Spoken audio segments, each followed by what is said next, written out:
Bonjour, dans cette vidéo je vais vous présenter comment on peut utiliser les formules de trigonométrie, cosinus, sinus, tangente, pour calculer la mesure d'un angle dans un triangle rectangle. C'est parti.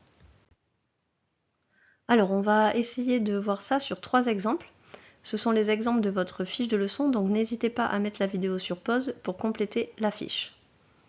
Premier exemple, on a un triangle DEF rectangle en E, on connaît deux longueurs, DE et DF, et on cherche à déterminer la mesure de l'angle FDE. Première étape, on va reporter les informations de l'énoncé sur la figure. Si un jour dans un exercice vous n'avez pas de figure, ce sera à vous de faire un schéma à main levée. Alors on complète, DE égale 2 cm, DF égale 4 cm. Il faut aussi penser à marquer l'angle que l'on cherche, c'est très important. Ici on cherche l'angle FDE. Maintenant il va falloir réfléchir à quelle formule de trigonométrie on va pouvoir utiliser, cosinus, sinus ou tangente. Donc pour savoir ça, déjà on va identifier les côtés de notre triangle. Donc on a ici le côté DF qui est l'hypoténuse, donc je mets un grand H. Le côté DE, par rapport à l'angle que l'on cherche, par rapport à l'angle D, le côté DE c'est son côté adjacent, donc je mets A.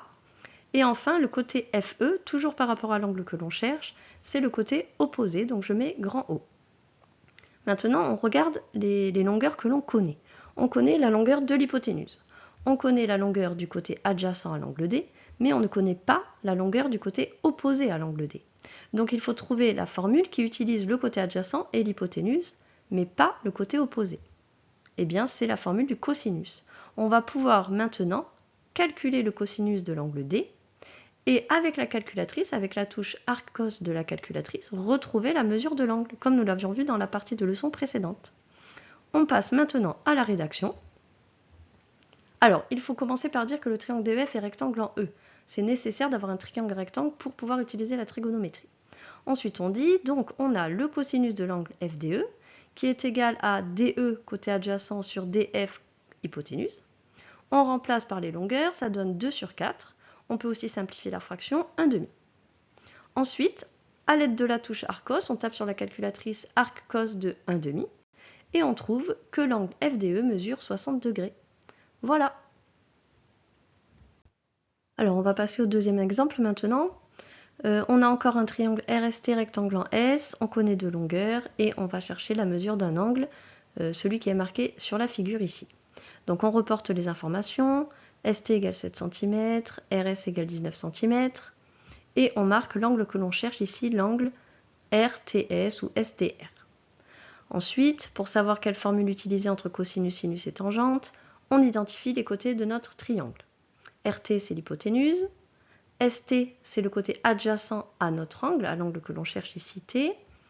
Et enfin, le côté RS, c'est le côté opposé. Attention, maintenant, on regarde les longueurs qu'on connaît. On connaît la longueur du côté opposé à l'angle T, on connaît la longueur du côté adjacent à l'angle T, mais on ne connaît pas l'hypoténuse. Donc, la formule qu'on va devoir utiliser ici, c'est celle qui utilise opposé adjacent, mais pas hypoténuse. C'est la formule de la tangente. De la même manière que tout à l'heure, on va rédiger, sauf que cette fois, on va utiliser la tangente et la touche arc-tangente de la calculatrice. Donc voici la solution. Le triangle RST est rectangle en S. Donc on a la tangente de notre angle STR qui est égale à RS sur ST, opposé sur adjacent, ce qui donne 19 sur 7. On utilise cette fois la touche arc-tangente de la calculatrice et on trouve une valeur arrondie, puisqu'on vous avait demandé d'arrondir au degré près, donc c'est souvent le cas, ça tombe très rarement sur une valeur exacte. Donc il faudra penser à bien arrondir comme on vous le demande dans l'énoncé. Ici, donc arrondi au degré, ça donne 70 degrés. Allez, on passe au dernier exemple maintenant. On a un triangle IJK rectangle en K. On connaît deux longueurs et on cherche encore une fois la mesure d'un des angles de notre triangle rectangle. Alors on reporte les informations de l'énoncé sur la figure. On connaît IK égale 5 cm, IJ égale 13 cm. On cherche ici l'angle KJI ou IJK, donc on le marque évidemment sur la figure. Et ensuite, on réfléchit à quelle formule utiliser. Donc d'abord, on commence par identifier les côtés du triangle. IJ, c'est l'hypoténuse. KJ, c'est le côté adjacent à l'angle que l'on recherche. Donc toujours bien faire attention à faire par rapport à l'angle que l'on recherche. Et IK, c'est le côté opposé à l'angle que l'on cherche. Ici, on connaît la longueur du côté opposé, on connaît la longueur de l'hypoténuse, mais on ne connaît pas la longueur du côté adjacent à l'angle J. Donc la seule formule qu'on peut utiliser, c'est la formule du sinus. Donc de la même manière que dans les exemples précédents, on passe à la rédaction. On explique que le triangle JK est rectangle en K. Donc on calcule le sinus de l'angle KJI, IK sur IJ, donc opposé sur hypoténuse, ce qui donne 5/13.